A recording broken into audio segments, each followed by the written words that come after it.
We're going to put you on trial for about a week, alright? Right. Yeah, so... I took hard stuff. Yeah, well, if you can't keep up, then we're going to have to hire someone else. We're going to get a new secretary in. Yep, new secretary. Yeah, because you can't keep up with the paperwork. I didn't keep it up. Well... I'm not stupid. I know.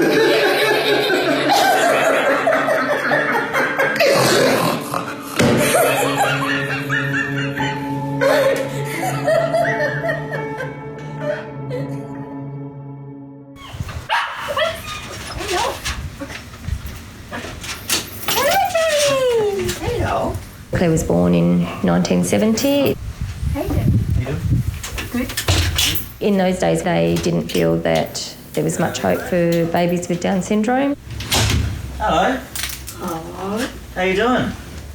Doctors thought that they would just sit in the corner and do nothing. With dementia, it shouldn't go as suddenly as it did in this case. Yeah. An MRI identified that her brain was dying and it was shrinking, which points to Alzheimer's. I know. I have always known that I would like to care for Clare as she aged, and with her health changing, we just needed the best care for her, and family can give that.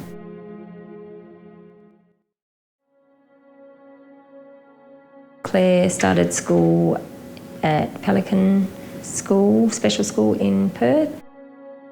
And we lived on a farm an hour and a half from Geraldton, so there wasn't really schooling out there for Clare. And then moved up to Geraldton, where she went to the Geraldton Special School, now known as Holland Street, and she went there for 12 or 13 years.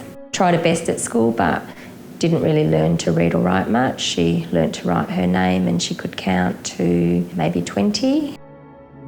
Clare lived in active accommodation for all her primary school and secondary schooling, and she seemed very happy there for a very long time.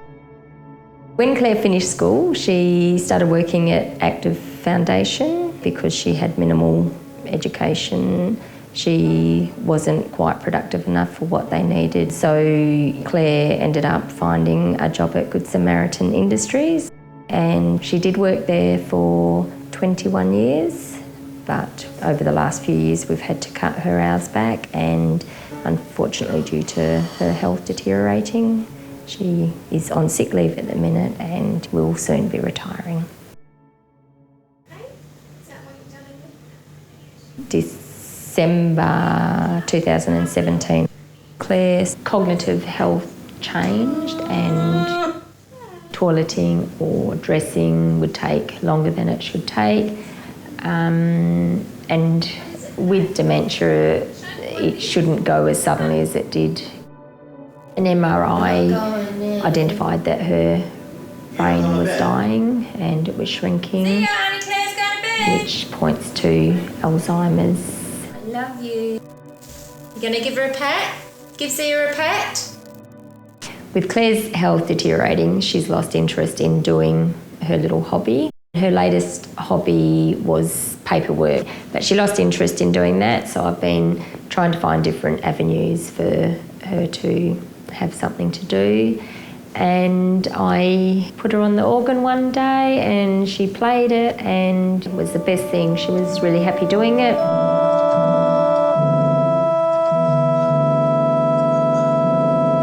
Her communication is very fluent, and it is related to what she's doing with the piano, so it's really quite amazing seeing her express herself in that way.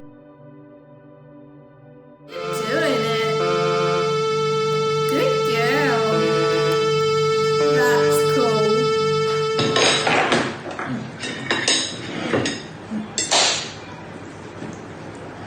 Yeah, what are you doing? What are you doing? You want to have a boogie? Get a tea. Oh, hey, Tuesday. I've been away for 7 years now and only come back home once or twice a year. Mum sent me a video, like just her plodding along, going at her own pace. She just had like the biggest cheeky grin on her face, the one that we all know and love. A couple of days later, I just got this idea to, you know, make a work that would enable her to like not only play this keyboard, but actually become a composer and make a kind of artistic work that is a statement about her life.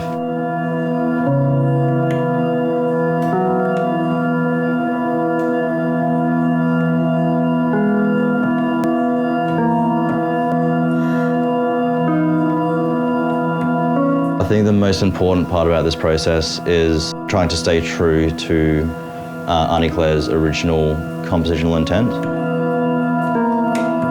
My job as the arranger is to not take away or diminish that. Aunty Clare will get fixated on a note or a group of notes. What I can take away from that is that's kind of what she's really enjoying to hear.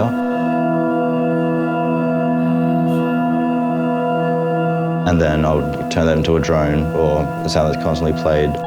And then just like start again, basically. So it's her kind of having a dialogue with herself.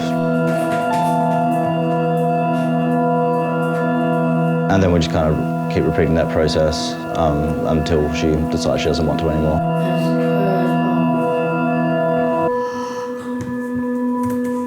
I'm going in blind to where we're heading with Clare and her Alzheimer's. Each day is different. Each half hour can be different. We can be having a great day and then for whatever reason, she'll just drop. When she's playing piano, everything's kind of like relating back to that. Just the fact that we can know that she's talking about what she's doing. Music can trigger memories because Clare is different and has Down syndrome. I suppose the music just brings joy to her anyway in a different way. So I suppose not knowing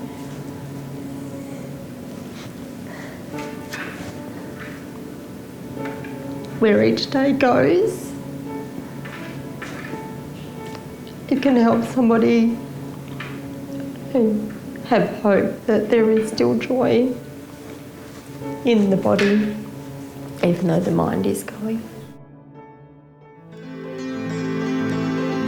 We had an old pianola, which was my mum's.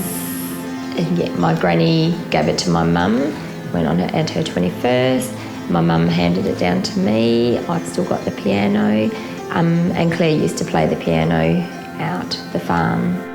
I was thinking, you know, part of this project would be, you know, taking Aunty Clare to places that did have strong significance to her past. We were kind of hoping that, you know, this could trigger memories, bringing that back into the studio, and then hopefully she could play something symbolic of that. Oh, no, I can see it. What is it? We actually went out the farm yesterday to see whether that would bring back any memories for Clare. Here goes the dogs. Oh, there is dogs. Do you know what this is? Do you know what this house is? Because the house, it does look different from when we lived there, and the transportable rooms are in a different position and that. So the only things that are original that might have given her a memory would be the Metta's stove or the wood fireplace. All that together. And mine's in there. No, we're just coming to have a look. She's moving in. I think there was like something there, but maybe there just wasn't a way to take it out. But she was being like highly observant of menial things about the place. This yours Mum and Dad's room? Yeah. See? See the old windows? Yeah. Yeah? That's a good idea. Oh, it's a good idea. You got no idea, honey. That is for mine. No, it's not for you. She was quite happy to stay there. She was ready to move in, and yeah, but it was a really nice day out there.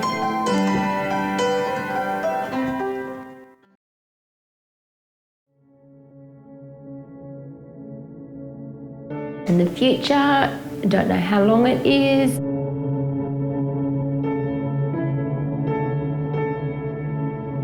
I make the most of every day that Clare knows me.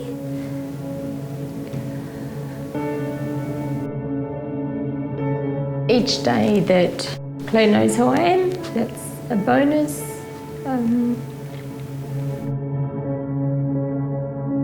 Caring for her is easy at this stage. I've got lots of obstacles because I don't have the right equipment to care for Clare, but with NDIS coming through, in the next week or so, that will improve. So we just make the most of each day.